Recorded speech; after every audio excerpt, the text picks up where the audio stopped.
यानंतर बघूया केंद्रीय मंत्री आणि नागपूर लोकसभा मतदारसंघातले भाजपचे उमेदवार नितीन गडकरी आज नागपूरमध्ये दाखल झाले। यावेळी नागपूर विमानतळावर त्यांचं जंगी स्वागत करण्यात आलं। कार्यकर्ते आणि पदाधिकाऱ्यांनी केलेलं स्वागत एक प्रकारे भाजपचं शक्ती प्रदर्शनच आहे असं चित्र यावेळी दिसत होतं। यावेळी त्यांनी गेल्या वर्षीपेक्षा भाजप जास्त जागा जिंकेल असा विश्वासही व्यक्त केला। दरम्यान येडियुरप्पा यांच्यावर जे भ्रष्टाचाराचे आरोप झाले त्यावरही त्यांनी टिप्पणी केली। येडियुरप्पांवर खोट्या कागदपत्रांच्या आधारे आरोप केले जात आहेत असंही ते म्हणाले। विशेषतः मागच्या निवडणुकीमध्ये मी पहिल्यांदा लोकसभेला उभा होतो। या 5 वर्षात मी जे काम केलं त्याची परीक्षा आता या निवडणुकीत आहे आणि या 5 वर्षामध्ये मी 70,000 कोटी रुपयापेक्षा जास्त कामं या लोकसभा क्षेत्रात केली आणि मागच्या वेळी जनतेने मला 3 लाख मतांनी निवडून दिलं। यावेळी जनतेच्या आशीर्वादाने मी हा 1 ते 1.5 लाख मतांनी वाढून 4.5 ते 5 लाख मतांनी विजय होईल असा मला विश्वास आहे। यानंतर एक ब्रेकिंग न्यूज आहे। बुलेटिनच्या सुरुवातीलाच आपण पाहिलं की मी राजीनामा देण्याच्या मनस्थितीत आहे असं अशोक चव्हाण म्हणालेले होते आणि आता काँग्रेसचे नेते अब्दुल सत्तार यांनी काँग्रेसचा राजीनामा दिलेला आहे। मी अपक्ष लढणार आहे असंही त्यांनी जाहीर केलंय। मला माझ्या लोकांना न्याय मिळवून द्यायचा आहे, आता मी माघार घेणार नाही असंही ते म्हणाले। एकूणच आजच्या घटना काँग्रेसमध्ये फारसं काही आलबेल नाही हेच दाखवणारे आहेत आणि याबद्दल अब्दुल सत्तार नेमकं काय म्हणाले ते ऐकूया। औरंगाबाद लोकसभा मतदारसंघ राष्ट्रवादीकडे राहणार का काँग्रेसकडे राहणार हा एक संभ्रम निर्माण झाला होता। आता तो संभ्रम दूर झाला।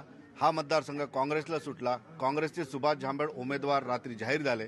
मात्र आता काँग्रेस समोर मोठा प्रश्न उभा राहिलाय, मोठं संकट उभा राहिलंय, कारण काँग्रेसचे जिल्हाध्यक्ष खुद अब्दुल सत्तार अपक्ष निवडणूक लढवणार असं त्यांनी जाहीर केलेलं। सर, तुम्ही हे खरंच काय जाहीर केलेलं आहे आणि का केलं?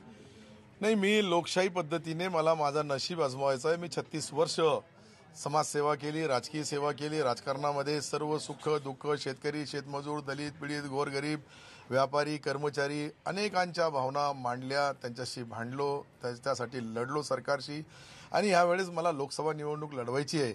ह्यासाठी मी आमखास मैदानावर एक कार्यकर्त्यांचा मेळावा बोलवणार आहे आणि त्या ठिकाणी माझी घोषणा करणार आहे। लोकांची परवानगी घेणार आहे। सर्व लोकांनी सांगितलं लढा तर लढणार आहे, लोकांनी सांगितलं का लढू नका तर नाही लढणार आहे। काय नाराजी काय पक्षावर? काहीच नाराजगी नाही, खुश आहे मी पक्षावर।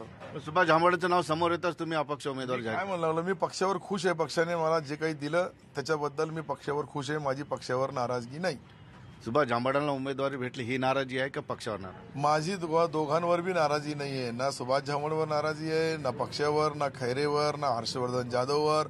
अजून कोणी कोळसे पाटील उभं राहतात त्यांचे, अजून कोणी उभं राहणार, परंतु मी निवडणूक लढणार आहे। मला माझा निवडणूक लढण्याचा अधिकार आहे आणि मी माझे नशीब औरंगाबाद लोकसभेसाठी आजमवणार आहे। पण का आता तुम्ही काँग्रेसचे जिल्हाध्यक्ष आहात, आमदार आहात, तुम्ही कसा राजीनामा देणार?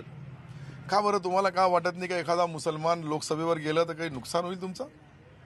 जायला पाहिजे मुसलमान समाजाने बी। आणि मी माझे हिंदू बांधव मला म्हणतात का सत्तार लढ, तर मग बाकीचा प्रश्न कुठे आहे? मी त्याच्या आणि आज तिथीनुसार शिवजयंती आहे। छत्रपती शिवाजी महाराज आणि संभाजी महाराजांची भूमिका छोट्या पडद्यावर साकारणार आहे आणि राष्ट्रवादी काँग्रेसचे शिरूरचे उमेदवार डॉक्टर अमोल कोल्हे आज शिवज्योत घेऊन पळताना दिसले।